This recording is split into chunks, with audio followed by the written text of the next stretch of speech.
Bonjour à tous, j'espère que vous allez bien.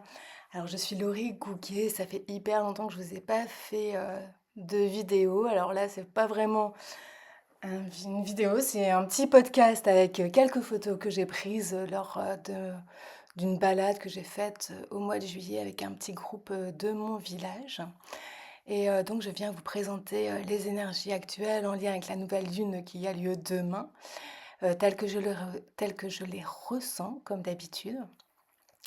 Et puis, et je fais un parallèle entre l'astrologie chinoise, entre l'astrologie occidentale et puis, aussi ce que je ressens et hésitez pas à me donner votre point de vue sur ce que vous aussi vous ressentez.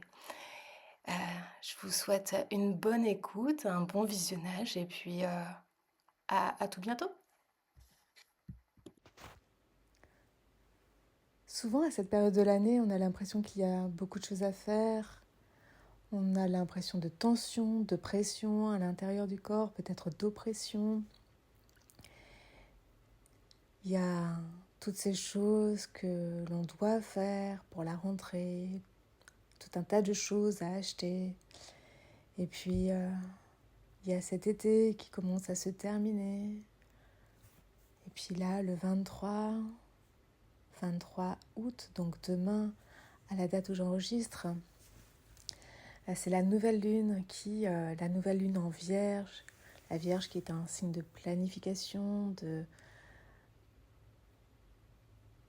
voir en fait comment s'organiser, comment bâtir. Il y a voilà qui fait des petites listes pour se dire bon, qu'est-ce que j'ai oublié, qu'est-ce que je n'ai pas oublié, qu'est-ce qu'il faut acheter, pas acheter. Oh là là là là. Et dans donc ça c'est en astrologie, on va dire occidentale, et puis en astrologie chinoise aussi. On est dans cette période de métal, en fait, d'automne déjà, où on doit reconcentrer l'énergie à l'intérieur pour commencer à préparer l'hiver. L'hiver qui commence donc plus tôt, si l'automne forcément commence plus tôt. Parce qu'en fait, en médecine chinoise, on n'est pas... euh, l'automne, le printemps, toutes les saisons ne se révèlent pas au pic de la saison, soit 21 septembre pour l'automne ou 21 décembre pour l'hiver. C'est avant, en fait. Il y a déjà les prémices en coulisses qui se dessinent. Et donc c'est ça dont on parle en médecine chinoise. Donc là, on est dans cette période de préparation, vraiment, euh, de cet automne intérieur. Et souvent, en fait, cet automne intérieur se termine avec Samhain. Et c'est là où c'est drôle parce qu'en fait, toutes les traditions se recoupent. Parce que là, Samhain, Samhain même, comme on dit, c'est la tradition celtique. Samhain, c'est Halloween en fait. C'est la fête des morts, c'est le 31 octobre. Et vous voyez quand même en médecine chinoise, en fait, l'hiver commence le 4 novembre. Donc vous voyez, tout est conjoint depuis la nuit des temps finalement. Et en fait, je vous parle de tout ça parce que dans ces énergies que là je ressens actuellement, c'est cette remise en question intérieure qui est intéressante. Déjà, cette remise en question parle beaucoup de l'énergie de la Vierge qui est dans la perfection, qui est dans le raffinement de son être. Donc le raffinement peut être vu à l'extrême, quelque chose de très critique, dont il faut faire comme ci, il faut faire comme ça, il faut... Voilà, il y a quelque chose d'assez... comme s'il fallait donner des ordres. Et puis... Et puis dans cette préparation de l'automne, on est quand même dans la préparation de la prochaine année qui arrive quand même malgré tout. Moi j'ai toujours la sensation que quand arrive le mois de septembre, décembre arrive aussi vite que si on avait claqué les doigts quoi en fait. Donc il y a cette préparation de l'année donc 2026 qui est une année 1, donc une année vraiment de commencement. Donc il y a vraiment pour moi euh, en cette fin d'année, donc dans les 4 mois qui vont là se passer, il y a vraiment cette question de se demander euh, qu'est-ce que je veux voir, qu'est-ce que je dois clôturer, quel est le contexte dans lequel j'ai envie de vivre, quel est l'environnement que je veux vivre maintenant et qu'est-ce que je dois laisser. Je sais que quand je faisais les vidéos, surtout l'année dernière, je parlais beaucoup de qu'est-ce que je veux voir, qu'est-ce que je veux quitter. Et je trouve que, en tout cas pour moi, cette année, ça a vraiment posé ces questions-là. Qu'est-ce qu'il était temps de lâcher, déjà dans les comportements, dans mes comportements, dans mes habitudes, dans ma manière d'être avec le monde, avec les personnes, dans ma manière d'apporter des soins, comment j'avais envie d'œuvrer maintenant et d'œuvrer différemment. Et c'est vrai que c'est pour ça que j'ai fait toutes ces propositions et que je continuerai à faire d'onction, de photos, parce que c'est ça qui me parle aujourd'hui. Il y a aussi d'autres choses qui me parlent et dont j'aurais envie de vous parler bientôt. Mais il y a vraiment tout un pan à laisser aller de nous, en tout cas à laisser aller de soi. Et vraiment, dans les 4 mois qui restent, c'est vraiment se dire de quoi j'ai vraiment envie de me délester pour être nouveau, être dans une nouvelle incarnation. En fait, on parle toujours de nouveau monde, et puis on se demande, oui, mais quand est-ce qu'il va arriver, le nouveau monde, et puis l'ère du Verseau, est-ce qu'on n'y est pas déjà, etc. Mais là, je pense qu'il y a vraiment cette invitation, là en tout cas je sens très très fort en ce mois d'août, cette question d'épuration, cette question de faire le tri. Et puis vraiment de se choisir, vraiment d'être dans cette conscience de qui je suis et de qui je veux être, qu'est-ce qui sommeille déjà là en moi.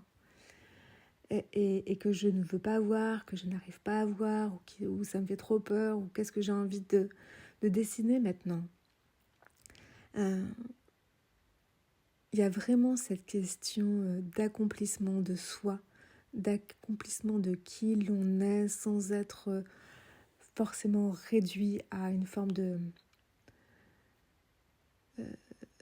petitesse ou de là où on nous a toujours mis en fait, les carcans dans lesquels on nous a toujours laissés. Et maintenant, ça suffit en fait. Il est bon, je crois, de sortir de ces carcans.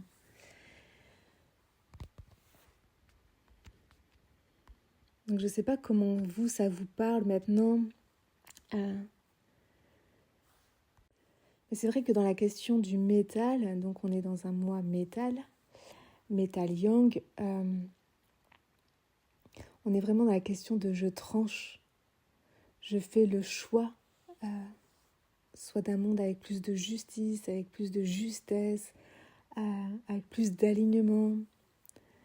Donc c'est vrai que ça peut passer par des décisions qui peuvent peut-être être abruptes, et je crois que c'est aussi accueillir ces décisions-là que l'on peut ressentir et qui peuvent faire peur, parce que ça demande beaucoup de courage de s'affirmer, beaucoup de courage de dire non, je ne veux plus de cette vie-là et je veux mener ma vie différemment. Donc je crois qu'en ça, il faut se faire confiance, il est important de se faire confiance, de faire confiance en notre intuition, en notre voix intérieure qui nous chuchote ou qui clame parfois très fort, qui a besoin de se faire entendre et qui n'arrive pas forcément à dire. Je pense que c'est vraiment important de trouver des moments, des temps vraiment de recentrage, des temps de méditation, que ce soit en nature ou le soir, à la lueur de la bougie. Commencez vraiment à prendre des moments d'introspection, parce que en cette année 9, qui était une période d'ermite dans le tarot, d'attente dans le yiking, en fait, il y a vraiment cette contemplation de la vie, de nous-mêmes, qu'il est important d'avoir pour pas faire comme d'habitude, pour pas être dans la vie comme une espèce de boule de flipper qui se laisse aller au gré des coups que la vie envoie. En fait, maintenant, c'est à nous, à soi-même, de décider qu'est-ce que je veux faire de ma vie. Ma vie est entre mes mains et c'est à moi d'accomplir chaque pas, chaque geste. en conscience, d'être doux aussi avec moi dans ces choix du cœur, ces choix qui nous demandent de la détermination et un profond courage, comme je le disais tout à l'heure. Donc, et je pense que plus ces mouvements-là sont conscientisés en soi, plus on peut en parler avec nos plus proches, notre conjoint, notre conjointe, ou je sais pas, nos enfants, les plus grands. Ça peut vraiment se vivre en harmonie et en conscience et voir comment ensemble on a envie de se diriger et pas oui alors c'est le mois de septembre, il faut faire les courses, il faut acheter les vêtements, il faut acheter les cahiers ou je sais pas quoi, ou même ça a été acheté au mois de juin ou juillet parce qu'il y avait les soldes, mais sortir du flux de la rentrée qui fait que c'est un peu le flux de la rentrée, c'est un peu comme le flux du mois de juin, quoi. Le flux du mois de juin, c'est bon, alors qu'est-ce que j'ai à clôturer avant de partir en vacances, et puis mon enfant passe le bac, et puis l'année prochaine il faut que ça soit comme ci, il faut donc j'ai ça à régler, et puis au mois de septembre c'est la même danse, et puis l'année recommence, et puis on est dans une espèce de cycle qui n'a pas de sens finalement. Donc reposons-nous, respirons, et acceptons la détente. Et il y a les petits pas que l'on peut faire, mais il y a aussi il y a les petits pas que l'on peut faire et puis regarder qu'est-ce que nous avons déjà fait. Et aussi, je dirais, ne pas se contenter que des petits pas que l'on a déjà fait. Parce que je pense que c'est important de continuer à grandir, de continuer à vouloir évoluer et à ouvrir les yeux, à ouvrir ses oreilles, à ouvrir son regard sur le monde et puis et toujours, je crois, à essayer de s'expandre pour être vraiment en harmonie avec soi, pour vraiment être en harmonie avec tout ce qui se passe autour de soi.